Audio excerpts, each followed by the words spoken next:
मैंने क्या बोला, ऑक्सीडेटिव डिकार्बोक्सिलेशन, ठीक है ना। मैंने आपको एक स्टेटमेंट बताई कि हमने इसके पहले क्या बनाया था, पायरुविक एसिड। क्या बनाया था, पायरुविक एसिड। और ये पायरुविक एसिड का ना बेटा क्या हो रहा है, डिकार्बोक्सिलेशन। डिकार्बोक्सिलेशन का मतलब यहाँ से कार्बन डाइऑक्साइड क्या होगी, एस्केप करेगी। क्या करेगी, एस्केप करेगी। तो कार्बन डाइऑक्साइड किससे कर रही है, पायरुविक एसिड। किससे, पायरुविक एसिड से। इसलिए इसको पायरुविक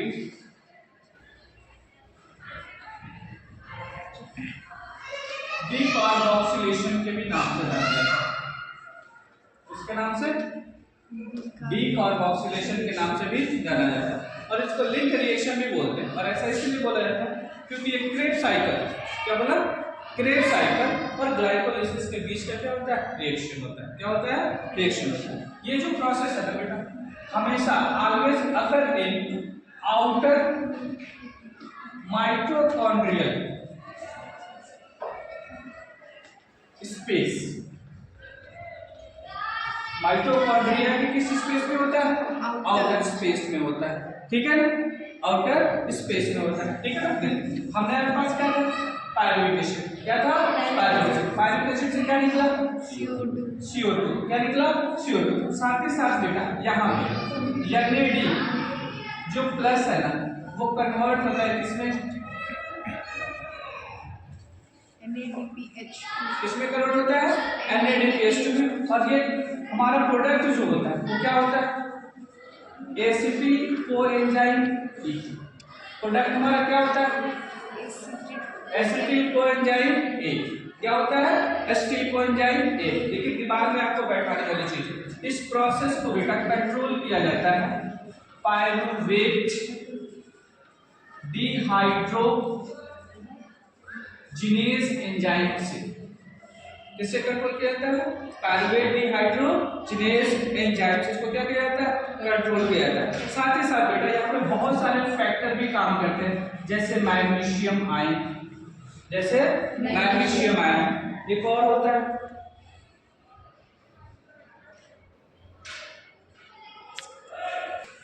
कौन होता है, कोएंजाइम A, ठीक है। तो ये फैक्टर है जो इसको क्या कर रहा है, कंट्रोल कर रहा है। और क्या बना रहा है, एसिटिल कोएंजाइम A। और यही एसिटिल कोएंजाइम मूव करके इनटू माइटोकॉन्ड्रिया। कहाँ जाती है, माइटोकॉन्ड्रिया के अंदर जाती है, ठीक है। और माइटोकॉन्ड्रिया के अंदर जाके क्या परफॉर्म करेगी, क्या परफॉर्म करेगी, क्रेब साइकिल। लेकिन यहाँ पे भी आपको याद रखना है, दिस इज द माइटोकॉन्ड्रिया।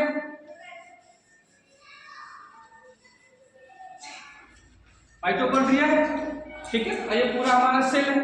बाहर हमने क्या बनाया, पायरुविक एसिड, ठीक है। और पायरुविक एसिड डायरेक्ट तो इसके अंदर आ नहीं जाएगा, आएगा नहीं। बोला जाता है यहाँ पे ना कुछ स्पेशल टाइप के ना गेटवे होते हैं। क्या होते हैं, गेटवे होते हैं। गेटवे का मतलब गेटकीपर होते हैं। गेटकीपर अगर नहीं समझ पा रहे तो यूं समझो कि माइटोकॉन्ड्रिया की जो आउटर मेम्ब्रेन होती है ना, वो सेलेक्टिव परमिएबल होती है। कैसी होती है, सेलेक्टिव परमिएबल होती है। और सेलेक्टिव परमिएबल का मतलब ये कि यहाँ पे कोई ना कोई इंटीग्रल प्रोटीन होगा। क्या होगा, इंटीग्रल प्रोटीन होगा, जो इस पायरुविक एसिड को अंदर आने में क्या कर रहा है, हेल्प कर रहा है। क्या कर रहा है, हेल्प कर रहा है। तो यहाँ जो प्रोटीन होती है ना, दिस प्रोटीन इज कॉल्ड, उस प्रोटीन को क्या बोलते हैं, पोरीन प्रोटीन बोलते हैं। और इसी पोरीन प्रोटीन के हेल्प से पायरुविक एसिड साइटोप्लाज्म से निकल के कहाँ आता है, माइटोकॉन्ड्रिया। और माइटोकॉन्ड्रिया का ये जो स्पेस है ना, this space is called outer space. क्या बोला जाता है, आउटर स्पेस। और इसी आउटर स्पेस में क्या हो रहा है, ऑक्सीडेटिव डिकार्बोक्सिलेशन, ठीक है ना। तो इसलिए देखो याद रखो, ठीक है ना। इसको किसके थ्रू, पोरीन प्रोटीन के थ्रू अंदर लाया जाता है। इसीलिए इसको किसके नाम से भी जानते हैं, गेटवे पाथवे के नाम से भी जाना जाता है। या कोई कोई पाथवे कहता है, कोई कोई इसको रिएक्शन भी कह देता है। रिएक्शन के नाम से भी जाना जाता है, ठीक है ना। तो आपके दिमाग में ये होना चाहिए, ठीक है ना। यहाँ पे हमने क्या बनाया, एसिटिल कोएंजाइम A। और एसिटिल कोएंजाइम A मूव करके कहाँ चली जाती है, माइटोकॉन्ड्रिया के इनर मैट्रिक्स में। कहाँ चली जाएगी, इनर मैट्रिक्स या इनर स्पेस में, जहां पे क्या चलेगा, क्रेब साइकिल, क्या चलेगा, क्रेब साइकिल। समझ में आया? तो ये बात आपके दिमाग में होना चाहिए। और इस प्रोसेस में हमने क्या बनाया, NADPH2। क्या बनाया, NADPH2। कितने मॉलिक्यूल, 2, क्योंकि एक ग्लाइकोलिसिस पूरे प्रोसेस में एक ग्लूकोज कितने पायरुविक एसिड बनाता है, 2। तो दोनों पायरुविक एसिड आएंगे ना, तो एक आ रहा है तो एक NADP बना रहा है, तो दूसरा आएगा तो वो तो बनाएगा।